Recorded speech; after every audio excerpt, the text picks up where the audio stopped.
Sometime in the late 2000s, Shoji Gatou saw a mascot playing with children at an amusement park. While observing the scene, he had an interesting thought. Wouldn't it be funny if that mascot actually hated kids? And after work, he would go to the local bar to drink, hang out, and think about transferring to another amusement park.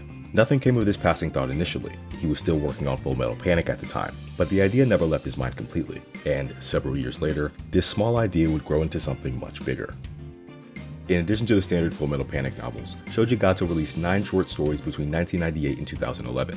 These shorts were a departure from the tone of the mainline series, and Gatou enjoyed writing them. While it was full of gags instead of the seriousness the main series had, it was quite popular with the readers and I also enjoyed writing them. That's why I wanted to write something light with gags and comedy in it. I'm in my 40s now. I think it would be difficult to write something light when you're in your 50s, so I felt that if I didn't write something like that now, I'd never get the chance to write it. As for the story itself, he wanted to keep things simple in order to focus on the characters. My first inclination was to make a straightforward rags to riches story so that it'd be easier for the readers to empathize with the characters. I felt that they could easily sympathize with the rebuilding of an amusement park that was near ruin. And then, because this wouldn't be a type of story where you have that person inside a mascot, there'd inevitably have to be a detail where the mascots came from a magical land. Now you have the general setting completed.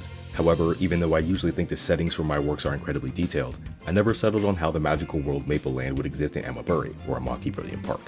There would be points that I'd decide upon as I was writing too. I'd write the directions to Maple Land being, head on the JR Nambu line until you get to Yokohama. From there, just take the Limited Express. Sometimes the readers get upset at you if you're too lax, but that slack is the flavor of Amaburi to me. Next came the characters. Like the series' male protagonist Seiya Kane. He decided that Seiya should be a high school student in order to make him more relatable, but since he was going to be the one in charge of saving the amusement park, he couldn't just be an ordinary student. Gatou wanted him to have some knowledge of the adult world, which is why he made him a former child actor. It fit him to look on from up high and say various things to improve the park's entertainment due to knowing about the entertainment industry. There was one more reason. I'm not great at moving around a character without any weak spots, so I took it upon myself to make him this super incredible person as my own challenge. But it was hard to continue writing like that, so when he spoke to Isuzu about his past traumas, he became a character who showed some weaknesses as well. In the end, you could say, he became a character with a weak spot like all of Gatou-san's works. As for Isuzu Sento, the series' female protagonist, she was inspired by another one of Gatou's characters. Isuzu came into my head when I was talking to my editor about, what if Sosuke, from Fullmetal Panic, was a girl? Fundamentally, she's quite talented, but she has that inflexible and constant fruitless effort part in common with Sosuke.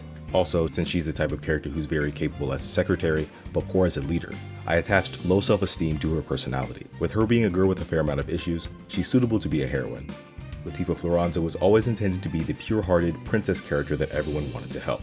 Maffel's design was taken from Botakun from Fullmetal Panic, but his personality is what sets him apart. Botakun was one of my favorite characters, so I asked the illustrator for Fullmetal Panic, Shikidoji Sensei, if I could use her design. Personality-wise, he's been through many different roles, so he's the kind of person who takes a long-term view on things. My editor said, hey, Goto-san, this can pretty much stay as is. He may be the character I'm most attached to in the series. As for Macaron, one of the park's other mascots, Macaron came to me when I was thinking, it would be entertaining if there was a mascot who was separated from his wife and children and talked with his lawyer about paying child support.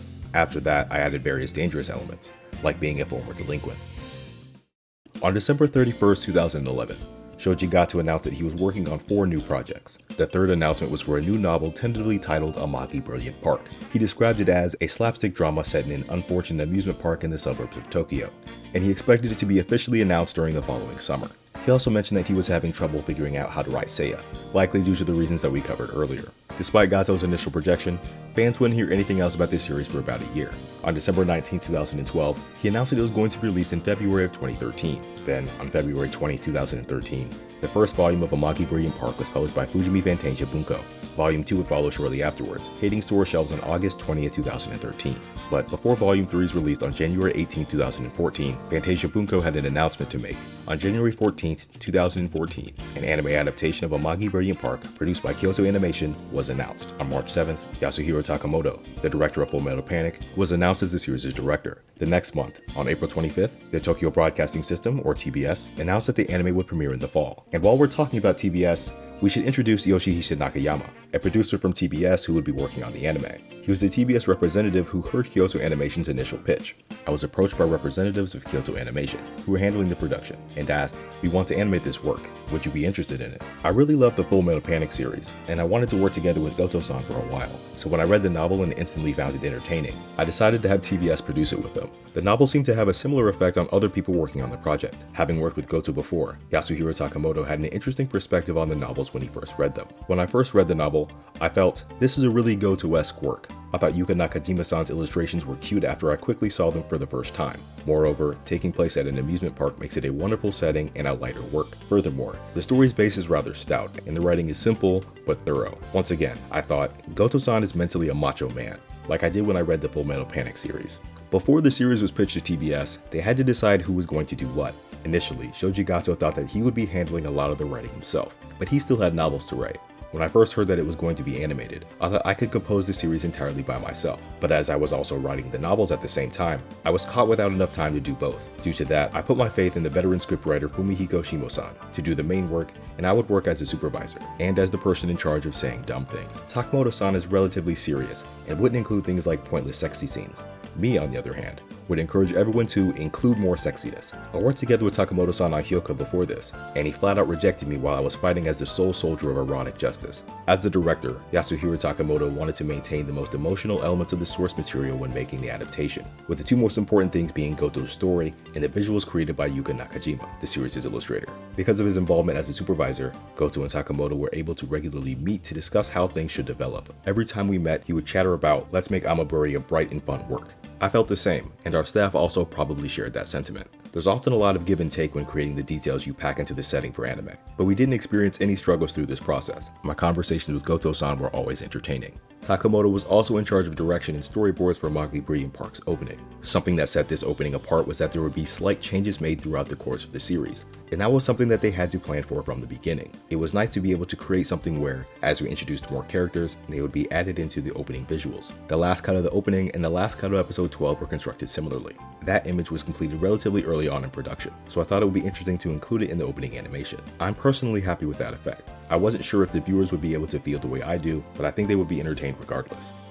On the broadcast production side, the number of episodes they had to work with wasn't finalized. Because of this, they decided to plan around it by ending the main plot by episode number 12, and if they got a 13th, they would just treat it as a bonus. Due to programming concerns above my station, I knew that we could reliably air 12 episodes, but the ability to air up to 13 episodes was much less certain. Knowing that, we fundamentally made it so that the story would pause at episode 12.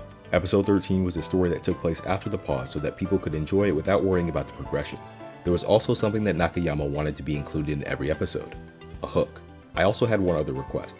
As it's a TV series, I wanted to make this so that the viewer would be very curious about what would happen in the next episode. I don't know if people who watched it realized it or not, but nearly every episode at the end had a hook to pull people to watch the next one. Because of when the anime was being produced, they didn't have a lot of source material to work with. If you recall, at the time of its announcement, Volume 3 hadn't even been released yet. This meant that they would have to create a lot of original material. They decided to use the main plot of the first volume, while adding in original details and making adjustments. The goal was to maintain the feeling of the original story, but to make sure that it was entertaining. I'm always thinking about elements that are representative of anime when we're making an adaptation of something. Even if you completely adapt the source material exactly, that doesn't mean it'll become an entertaining anime. Of course, it's important to respect the original source, but though it's difficult, I think weaving in originality is the best way to adapt something. In the case of Amaburi, though we were fundamentally following the story of the first volume, we could insert some new episodes and bring in some characters who appear in later volumes in order to bring out that originality. When they had to make sure that the anime original parts meshed well with the source material, Gatou was able to step in. While he handed off most of the script writing duties, he did write episodes 4, 9, and 12.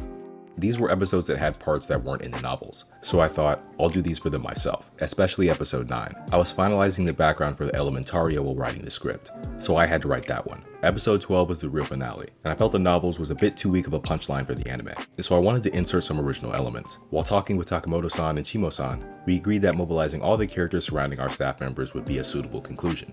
Side note, the primary differences between the novel and the anime, aside from the specific numbers in the ending, were the removal of darker humor, exaggerated expressions from mascots, and changes to the way that certain characters and settings were originally portrayed. Speaking of the Elementario, they were among the group of characters that would be featured in the anime that weren't very well developed, or hadn't even made an appearance in the first novel. Gatou had to create backstories for these characters, and some things created for the anime would end up influencing later novels. I created them with the thought of including more pretty girls besides Isuzu and Latifah in this series, but as there wasn't any background on them at the time they appeared in the novel, I had to think of a detailed backstory for them for the anime. For example, Sylvie is a bit of an airhead now, but at first she was the older sister type character. How Salama likes Muse also came from the anime. Thanks to the charming depiction of their images, all 4 of them were able to stand out. Another example is one of the park's other mascots, Tirami. For Tirami, when I referenced all the violent girls around them, Tirami became a woman lover. Since there's no real depth for Tirami, I talked with Takamoto-san about what if Tirami loves women but has no experience with them. The truth is that it's unknown. As for some of the various other characters that make an appearance, Goto didn't come up with all of them himself. Some of them originated from jokes that he heard from an editor when they were out drinking. When it came to casting, the production staff made an interesting decision when it came to the park's mascots. When reading the novel, most people probably imagined Mafo, Makaran, and Tirami as old men, but that was not the route that Yoshihisa Nagayama wanted to take. There were a lot of reasons why we cast them as women, but the top reason is that I wanted to show everyone that there are infinite possibilities for seiyuu, or voice actors. They are skillful presenters who act in every way, from the way they breathe to their voices themselves. I'd say there were probably a lot of people who read the novel and imagined the mascots sound like old men, so they've got a male voice. But while we were casting the male voices, it ended with me thinking, this is too normal. There's many people who imagine Makaran's seiyuu, Ryoko Shiraishi-san, as a young boy, Mafo's seiyuu, Ayako Kawasumi-san, as a princess, and Tirami's seiyuu, Ai Nonaka-san, as a cute heroine. But I wanted to see them act as old men. Those 3 are veterans, so while I thought they would be able to act well, they performed superbly. I wanted to bring notice to all the fans to have a new sense of surprise, but I also wondered if there would be any uncomfortable feelings for everyone. Nagayama spent a lot of time on the series' music. He wanted the opening theme to have an unforgettable and catchy beat, and worked with Flying Dog, an anime-focused music production company, in order to produce it. For the ending theme, he wanted it to be serene, so that people could calm down after finishing each episode. The ending would be performed by Brilliant Four, the voice actors of the 4 Elementario characters, Sophie, Koburi, Salama, and Muse. And this did have an impact on who would be casted for those roles. Since I thought they would sing it at a real event, I chose them based on their ability to sing and dance. However, it was more important that they be balanced and work as a team. Since the girls were very friendly with each other in the show, it was important to me to choose girls who would bring out that harmonious feeling and be close in age with each other.